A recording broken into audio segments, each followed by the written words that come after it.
posição privilegiada na relação jurídica? É isso que eu preciso saber para entender.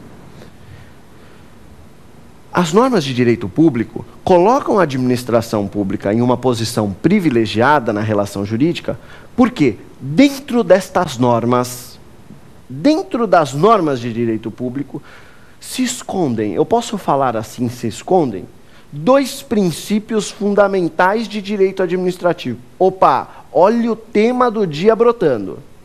Dentro das normas jurídicas de direito público estão contidos dois princípios fundamentais de direito administrativo. E por que estou dizendo que eles se escondem nas normas de direito público? Porque esses princípios, não sempre, vão aparecer de maneira explícita.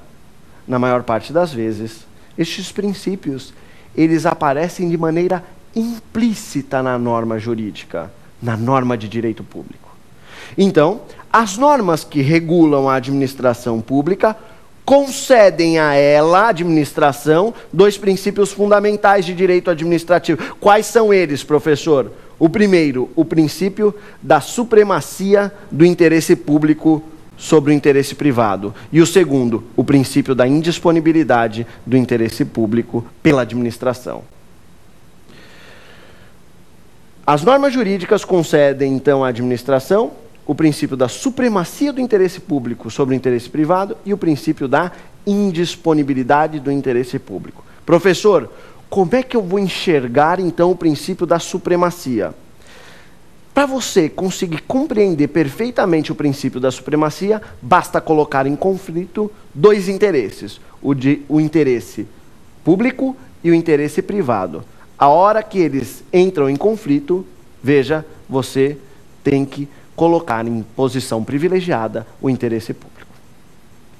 Vamos ver um caso concreto rapidamente, só para a gente entender.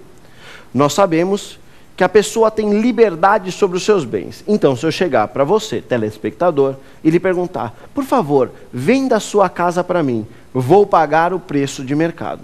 Você pode gostar muito de sua casa e falar, olha, Eduardo, sinto muito, mas eu não vou vender minha casa, porque eu gosto muito da minha casa.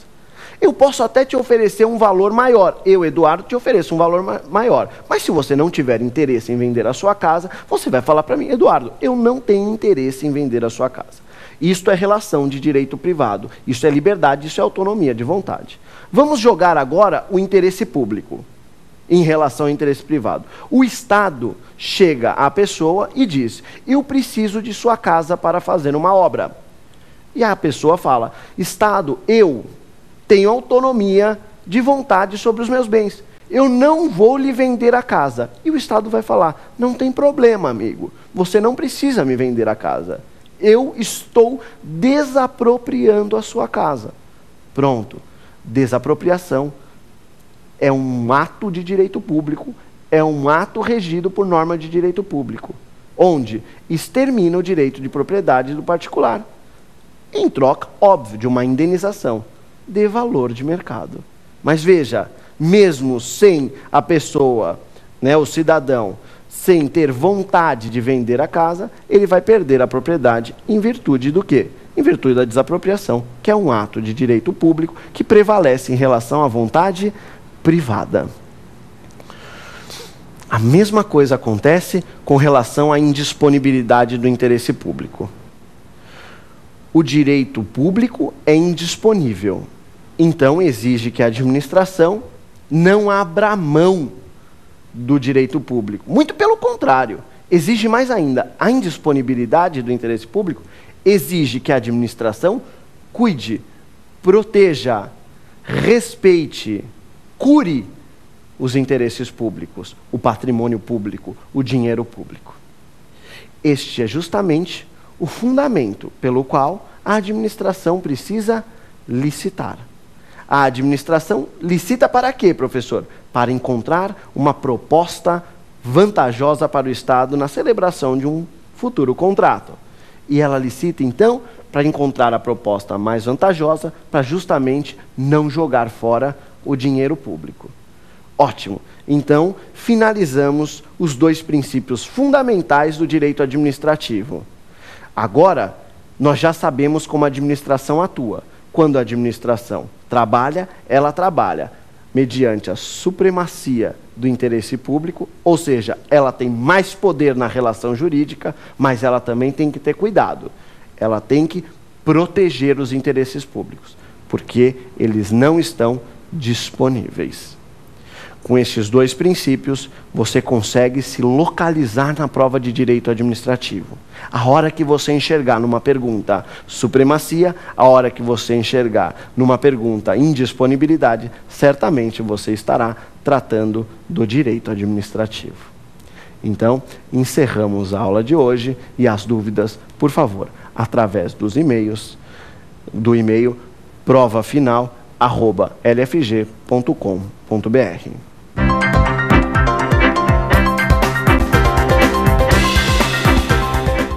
Segundo bloco do programa, vamos tratar do quadro Pergunte ao Professor. Então, diretamente ao tema, Pergunte ao Professor. O regime jurídico administrativo se aplica a toda a administração pública? Essa é uma pergunta interessante. O regime jurídico administrativo, ou seja, as normas de direito público, as normas que colocam a administração pública numa posição privilegiada na relação jurídica, se aplicam a todas as pessoas integrantes da administração pública? Para responder isso, em primeiro lugar, nós temos que abordar um pouquinho as pessoas que fazem parte da administração pública. Nós sabemos que a expressão administração pública diz respeito a todo o aparelhamento estatal, ou seja, diz respeito tanto às pessoas jurídicas de direito público, ou seja, os entes federados da administração, os entes federados do Brasil, né? União, Estado, Distrito Federal e municípios, como diz respeito também àquelas entidades de direito público ou de direito privado que prestam serviços públicos ou exploram atividade econômica de interesse do Estado. Estamos falando de quem? Estamos falando das autarquias, fundações, empresas públicas, sociedade de economia mista, agências e associações públicas. Então, para se dizer se a administração pública inteira, completa, adota o regime jurídico administrativo, né?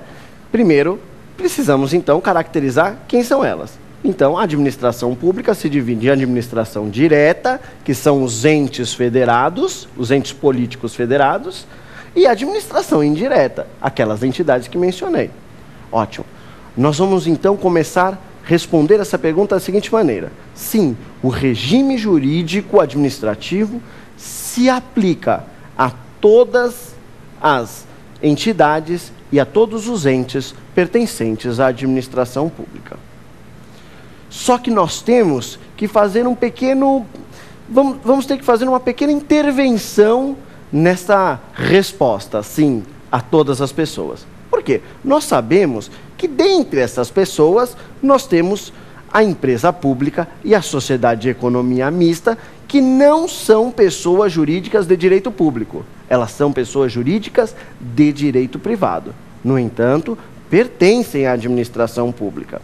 As normas de direito público se aplicam a essas pessoas também, mas não se aplicam com a mesma intensidade que estas normas se aplicam, por exemplo, ao ente federado, por exemplo, à União Federal, ou, por exemplo, a uma entidade de direito público como a autarquia.